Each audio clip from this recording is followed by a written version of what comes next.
Tapi yang penting satu, Anda harus punya nyali. Bagaimana Anda punya nyali? Ya tentu saja Anda harus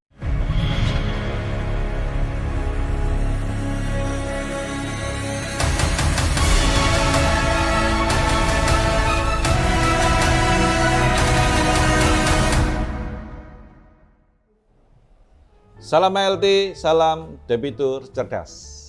Bersama saya lagi Master Andri Lau. Kita mau bicara tentang panic attack ya. Kita lagi khususnya di komunitas kita lagi diserang kepanikan ya, karena kembali akan santer diberitakan ada PPKM darurat dan lain sebagainya. Semuanya pada japri saya bertanya-tanya, Pak Andre bagaimana ke depannya karena situasi terus belum menentu, banyak kebingungan ya. Apa yang dibingungkan? Yang dibingungkan ada 3 hal. Satu, ketika dibatasi, ketika ada pembatasan, maka otomatis produktivitas sedikit banyak pasti akan berkurang. Ya, ketika produktivitas kerja berkurang, maka income, pendapatan, ya pasti juga akan berkurang. Nah, masalahnya ketika income-nya berkurang, pendapatannya berkurang, kewajibannya terus berjalan. Kewajiban terhadap pembayaran terhadap fasilitas kredit khususnya pasti kan terus berjalan. Ini yang seringkali jadi masalah gitu ya. Apalagi cukup banyak yang berkeluh kesah bahwa ternyata krediturnya nggak mau tahu ya. Bahkan kemarin pun beberapa hari ini masih cukup banyak yang tetap dikirimi SP1, SP2, SP3 diancam lelang aset anggunannya ya, yang fidusia akan dieksekusi juga masih cukup banyak. Ketika mengajukan relaksasi pembayaran ditolak. Katanya ya kami sudah tidak ada relaksasi pembayaran dan lain sebagainya. Tentu saja ini akan menimbulkan kepanikan ya, apalagi seorang pengusaha. Dan tentu saja kalau misalnya Anda seorang karyawan, ini juga masalah ketika mungkin diputus hubungan kerja atau mungkin diganti shift, jam kerjanya dikurangi, income-nya berkurang. Setiap income yang berkurang, setiap pendapatan yang berkurang, tapi kewajibannya tetap berjalan, ini akan menyulitkan. Lalu pertanyaannya, bagaimana harus menyikapinya? Bagaimana harus menanggapinya? Bagaimana harus mendapatkan solusi semua ini? Satu ya, kita harus prihatin, memang kebijakan-kebijakan yang ditentukan oleh pemerintah pasti untuk kebaikan kita semua. Ya, itu dulu satu, dipahami.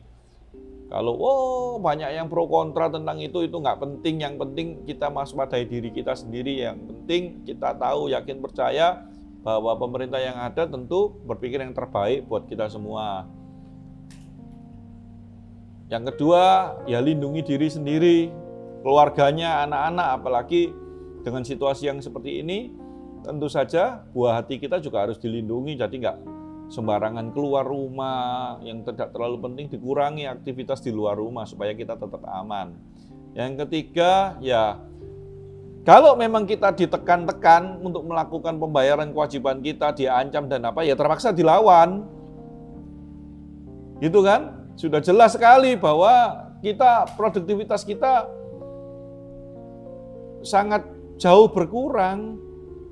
Dengan kondisi yang ada, kita tidak bisa bekerja dengan maksimal, tidak bisa menghasilkan maksimal. Tapi kalau ada oknum kreditur atau kreditur yang terus memaksakan kehendaknya, minta menang sendiri, ya dilawan. Bagaimana melawannya? Ya kita harus paham dulu hak kita sebagai debitur. Dilawan saja. Kalau kita memang mau untuk makan aja susah, kok untuk bayar kewajiban. Nah, tapi Sobat HLT harus paham dulu hak Anda seperti apa. Dan komunikasikan dengan baik, tidak bisa dipungkiri. Cukup banyak oknum-oknum yang begitu arogan, kreditur yang begitu arogan, tutup mata nggak mau tahu. Padahal kondisinya juga masih sulit. Dan dengan diadakannya kembali PPKM dengan pembatasan ini dengan tujuan yang baik, tapi sedikit banyak juga akan menyulitkan kita. Jadi ya kalau diajak komunikasi dengan baik, komunikasikan dengan baik, negosiasikan dengan baik. Tapi kalau memang kreditur Anda itu tetap memaksa Anda, tidak mau tahu, tutup mata, ya dilawan.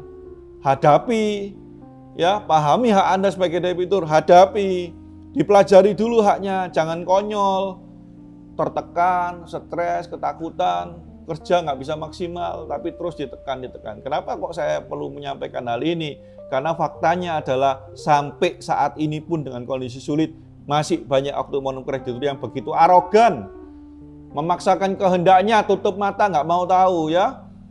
Yang lucu adalah bahwa pimpinannya tidak bersedia menemui kita. Kita mau negosiasi nggak mau ditemui pimpinannya. Alasannya apa? Ada kebijakan pimpinan nggak boleh ketemu sama nasabah debitur karena kondisi COVID lah. Tapi tagihannya kok jalan terus.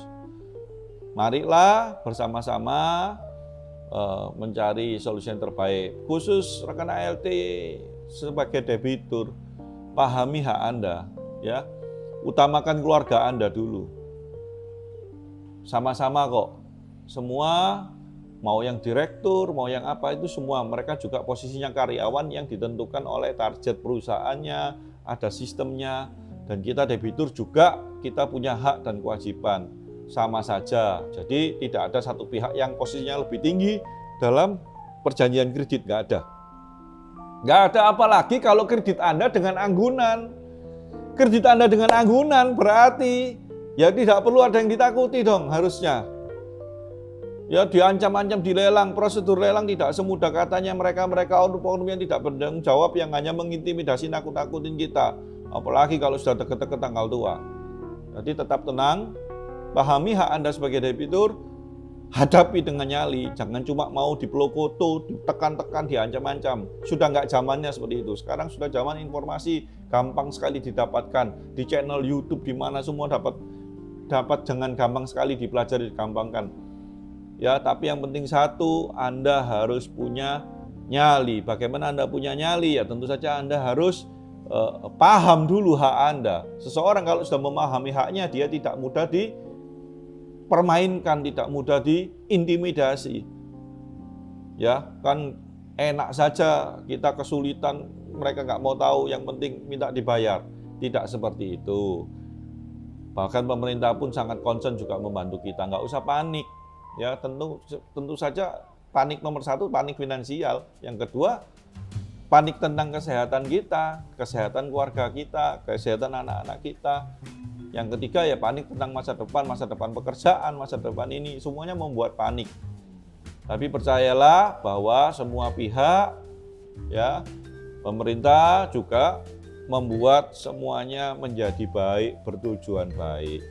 Lepas dari pro kontra yang ada, tapi dari sudut pandang saya tidak ada satupun pemerintah di negara manapun, di bagian belahan bumi manapun yang mengkritik yang tidak baik untuk rakyatnya, nggak ada. Ya, jadi demi kebaikan kita semua.